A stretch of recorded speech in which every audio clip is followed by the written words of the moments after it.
Hello everyone, आज की इस वीडियो में हम बात करेंगे कॉमन ब्रेन लीजन्स की। तो कॉमन ब्रेन लीजन्स में हम बात करेंगे कि ये कॉमन ब्रेन लीजन्स होते क्यों हैं। तो ये ब्रेन के एरिया में लीजन की वजह से होते हैं। तो ब्रेन के हर एरिया का एक पर्टिकुलर फंक्शन है और उस फंक्शन में अगर अल्टर हुआ लीजन की वजह से तो हमें कॉम्प्लिकेशंस देखने को मिलते हैं। वही कॉम्प्लिकेशन हम यहाँ पे बात करेंगे और ब्रेन के किस एरिया में लीजन हो रहा है उसकी वजह से क्या कॉम्प्लिकेशन आ रहा है, ये चीज़ यहाँ पे हम को रिलेट करेंगे। तो सबसे पहले हम बात करते हैं प्री फ्रंटल कॉर्टेक्स की। तो प्री फ्रंटल कॉर्टेक्स में देखिए हम फ्रंटल लोब सिंड्रोम की बात करेंगे। तो फ्रंटल लोब सिंड्रोम क्यों देखने को मिलेगा? क्योंकि फ्रंटल लोब में लीजन हो गया और लीजन होने की वजह से ये फ्रंटल लोब का जो नॉर्मल फिजियोलॉजिकल एक्शन था, जो वर्क था, वो अल्टर हो गया। तो सबसे पहले देखिए यहाँ पे दिया गया डिसइनिबिशन। तो पता चला कि नॉर्मली फिजियोलॉजिकल कंडीशन में फ्रंटल लोब इनहिबिट किए होता है, इसका इनहिबिशन फंक्शन होता है, लेकिन सिंड्रोम की वजह से ये डिसइनिबिशन शो करेगा। और उसके बाद फिर हाइपरफेजिया। तो हाइपरफेजिया भी ये शो करेगा क्यों? क्योंकि नॉर्मली फिजियोलॉजिकल कंडीशन में यहाँ पे डॉर्सोलेटरल प्री फ्रंटल कॉर्टेक्स जो होता है ये डिक्रीज एपेटाइट करता है और जब ये फ्रंटल लोब सिंड्रोम हो जाएगा तो उसकी वजह से dorsal lateral pre frontal cortex ये वर्क नहीं करेगा और एपेटाइट डिक्रीज नहीं होगी, इसकी वजह से हाइपरफेजिया हो जाएगी। और इम्पल्सिविटी हमें देखने को मिलेगी। इम्पल्सिविटी होता क्या है कि वर्क यानी मोटर मूवमेंट करते रहो बिना किसी मकसद के, तो उसी को हम बोलते हैं इम्पल्सिविटी। और उसके बाद फिर है लॉस ऑफ इम्पैथी। तो लॉस ऑफ इम्पैथी का मतलब क्या है कि ये देखिए सिंपैथी से है इम्पैथी। तो ये इम्पैथी मतलब किसी फीलिंग को समझने या शेयर करने की जो कैपेसिटी है वो खत्म हो जाएगी। और उसके बाद फिर क्या है इम्पेयर्ड एग्जीक्यूटिव फंक्शन। तो एग्जीक्यूटिव फंक्शन भी इम्पेयर्ड हो जाएगा। और उसके बाद फिर क्या है एकाइनेटिक म्यूटिज्म। तो एकाइनेटिक म्यूटिज्म भी हमको देखने को मिलेगा। और ये एकाइनेटिक म्यूटिज्म होता क्या है कि पर्सन एकदम नॉर्मल कंडीशन में रहेगा लेकिन अचानक उसका पूरा बिहेवियर वो चेंज हो जाएगा। ठीक है, ये हो गया एकाइनेटिक म्यूटिज्म। और उसके बाद फिर बताया गया कि ये चीज़ जो होता है सीन इन फ्रंटोटेम्पोरल डिमेंशिया। तो फ्रंटोटेम्पोरल डिमेंशिया में ये चीज़ देखने को मिलती है। तो ये हो गया प्री फ्रंटल कॉर्टेक्स। और उसके बाद फिर फ्रंटल आई फील्ड। तो देखिए फ्रंटल आई फील्ड का ये देखिए ये एरिया जो है यहाँ पे लीजन हो गया तो क्या होगा? तो देखिए frontal eye field eye looks toward brain lesion. तो इसमें आई जो है ये ब्रेन लीजन की तरफ देखने लगेगी। इसको हम इंटरन्यूक्लियर ऑप्थेल्मोप्लेजिया में अच्छे से बात करेंगे, लेकिन यहाँ पे हम वैसे बात कर लेते हैं क्योंकि यहाँ पे दो चीज़ें हैं और इसको हम तभी समझ पाएंगे जब हम इस पूरे ग्राफ को समझेंगे।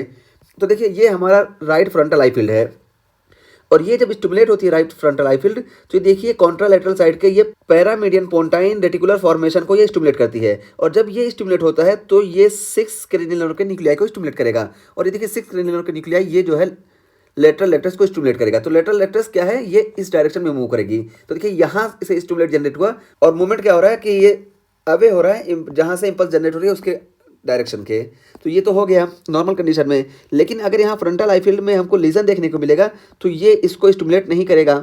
तो ये जब इसको स्टिमुलेट नहीं करेगा तो आई मूवमेंट इस तरफ नहीं होगी बल्कि आई मूवमेंट इस तरफ हो जाएगी। तो यही यहाँ पे दिया गया है eye look toward brain lesion. तो देखिए ब्रेन लीजन यहाँ पे हो रहा है तो देखिए इधर वाली मूवमेंट नहीं होगी यानी इस तरफ की होगी। तो वही बताया गया कि eye look toward brain lesion. तो ब्रेन लीजन की तरफ ये देखेगी और that is away from side of hemiplegia. तो हेमिप्लेजिया की जो साइड है उसके अवे। तो देखिए अगर इस लोब में लीजन हो रहा है तो हेमिप्लेजिया इस साइड होगा क्योंकि ये डिकोसेट करते हैं फाइबर्स। तो बॉडी में हेमिप्लेजिया यहाँ पे हो रहा है और ये जो आई की मूवमेंट हो रही है ये away from side of hemiplegia देखिए इस तरफ हो रही है। तो यही यहाँ पे बताया गया कि eye look toward brain lesion. तो देखिए ब्रेन लीजन इधर इसी वजह से इधर भी देखेगी और away from side of hemiplegia. तो हेमिप्लेजिया इस साइड है, इस वजह से देखिए ये यहाँ पे ये चीज़ हो रही है। ठीक है, और ये देखने को किस कंडीशन में मिलता है? तो seen in middle cerebral artery stroke. तो मिडिल सेरिब्रल आर्टरी स्ट्रोक में ये चीज़ देखने को मिलती है। और उसके बाद फिर है पैरामीडियन पोंटाइन रेटिकुलर फॉर्मेशन। तो देखिए अब लीजन यहाँ पे है पैरामीडियन पोंटाइन रेटिकुलर फॉर्मेशन में। तो अब यहाँ पे eye look away from brain lesion. तो ब्रेन लीजन मान लो ये इस साइड ब्रेन लीजन हो रहा है पूरा। ठीक है, इस साइड ब्रेन लीजन हो रहा है जिसकी वजह से देखिए अब यहाँ पे ये लीजन है। अब ये आई इस डायरेक्शन में नहीं आ पाएगी, इस डायरेक्शन में नहीं आएगी तो इस डायरेक्शन में जाएगी। तो देखिए लीजन इस साइड है और ये जो इसकी मूवमेंट हो रही है ये अवे हो रही है। तो वही यहाँ बताया गया कि eye look away from brain lesion that is toward side of hemiplegia. तो टुवर्ड साइड ऑफ हेमिप्लेजिया होगा क्यों? देखिए यहाँ पे लीजन है तो इस लीजन की वजह से हेमिप्लेजिया इस साइड का होगा, कॉन्ट्रालैटरल साइड का, और आई की मूवमेंट भी इसी डायरेक्शन में है। तो वही यहाँ पे कहा गया कि आई looks toward side of hemiplegia. तो ये टुवर्ड साइड ऑफ हेमिप्लेजिया ये आई की मूवमेंट हो जाएगी। तो ये तो हो गया हमारा। और इसको हम जो है फ्रंटल आई फील्ड के बारे में इंटरन्यूक्लियर ऑप्थेल्मोप्लेजिया में और अच्छे से डिस्कस करेंगे। और उसके बाद फिर है डोमिनेंट पेराइटल कॉर्टेक्स। तो देखिए डोमिनेंट पेराइटल कॉर्टेक्स में क्या होता है, अगर यहाँ पे लीजन हो गया तो इसकी वजह से जर्समैन सिंड्रोम हमको देखने को मिलेगा।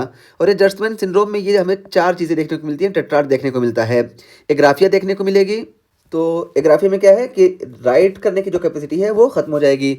एक कैलकुलिया में देखने को मिलेगा तो कैलकुलेशन की कैपेसिटी खत्म हो जाएगी। और फिंगर एग्नोसिया हमको देखने को मिलेगा तो फिंगर रिकॉग्निशन हम नहीं कर पाएंगे, ये हो गया। और लेफ्ट राइट डिसओरिएंटेशन, तो लेफ्ट राइट डिसओरिएंटेशन भी हो जाएगा। तो जर्समैन सिंड्रोम में ये टेट्राड देखने को मिलता है। और ये लीजन किस लीजन की कंडीशन में होता है, तो डोमिनेंट पैराइटल कॉर्टेक्स के लीजन में होने की वजह से होता है, ठीक है। और नॉन डोमिनेंट पैराइटल कॉर्टेक्स में अगर लीजन हो रहा है तो उसकी वजह से हेमिस्पेशियल निग्लेक्ट सिंड्रोम हमको देखने को मिलेगा। तो ये हेमिस्पेशियल निग्लेक्ट सिंड्रोम में क्या होता है कि agnosia of the contralateral side of the world. तो एग्नोसिया में क्या है कि यहाँ पे डिस्टिंग्विश करने की जो कैपेसिटी होती है वो सारी कैपेसिटी खत्म हो जाती है। तो ये हमें नॉन डोमिनेंट पैराइटल कॉर्टेक्स में लीजन के कंडीशन में देखने को मिलता है। और उसके बाद हम बात करते हैं लीजन इन बेसल गैंग्लियन। तो बेसल गैंग्लियन में जब लीजन होगा तो उसकी वजह से क्या होगा, ट्रीमर एट रेस्ट, क्योंकि बेसल गैंग्लियन ये इनहिबिशन इनका मेन फंक्शन होता है। तो ट्रीमर एट रेस्ट हमें देखने को मिलेगा, कोरिया देखने को मिलेगा, एथिटोसिस हमें देखने को मिलेगा। और ये क्या है, सीन इन पार्किंसंस डिजीज। तो ये पार्किंसंस डिजीज में देखने को मिलेगा, क्यों, क्योंकि पार्किंसंस डिजीज में सब्सटेंसिया नाइग्रा पॉर्स कम्पैक्टा, यहाँ से जो डोपामिन सीक्रेट होता है ये वाला इफेक्ट इनहिबिट हो जाएगा, ठीक है। और उसके बाद हंटिंगटन डिजीज में भी ये देखने को मिलता है। तो हंटिंगटन डिजीज में भी ये चीज़ देखने को मिलेगा। और हंटिंगटन डिजीज के बारे में और पार्किंसन डिजीज के बारे में आगे हम सेपरेट वीडियो में बात करेंगे।